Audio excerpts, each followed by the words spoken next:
Hi friends, मुठ्ठल Joshi. या व्हिडिओमध्ये आपण नाशिक जिल्ह्यातील महत्त्वाच्या ज्या लेण्या आहेत त्यांची माहिती पाहणार आहोत. तसंच इतर काही महत्त्वाच्या लेण्या आहेत त्यांचीसुद्धा माहिती पाहणार आहोत. आणि लेण्यावर बनवलेला हा तिसरा व्हिडिओ आहे. या 3 व्हिडिओच्या माध्यमातून महाराष्ट्रातील लेण्यांची सविस्तर माहिती मी तुम्हाला दिलेली आहे. मग आता नाशिक जिल्ह्यामध्ये कोणत्या लेण्या आहेत पहा, तर पांडव लेणी आहे.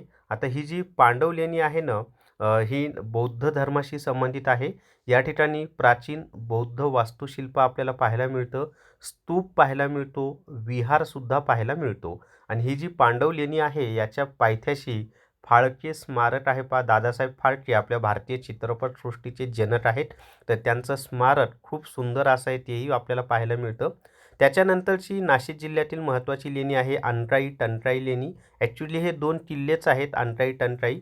तर त्या ठिकाणी लेणीसुद्धा आहे. ही लेणी नाशिक जिल्ह्यातील येवला तालुक्यात आहे आणि जैन धर्माशी संबंधित असलेली लेणी आहे. या ठिकाणी प्राचीन जैन शिल्पकला, मूर्ती आणि पाहायला मिळतं आपल्याला.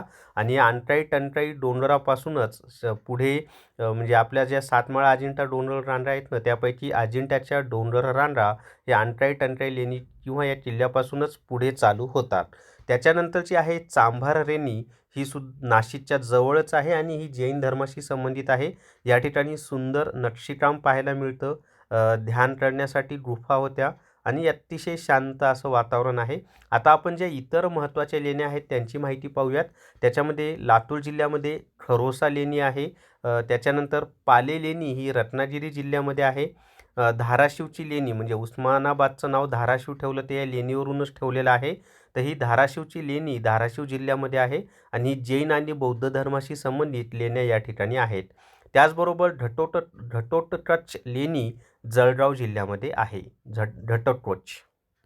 जर तुम्हाला हायकोर्ट पिऊन टेस्ट सिरीज घ्यायची असेल तर प्ले स्टोअरवरून विठ्ठल जोशी ॲप डाउनलोड करा आणि हायकोर्ट पिऊन टेस्ट सिरीज विकत घ्या.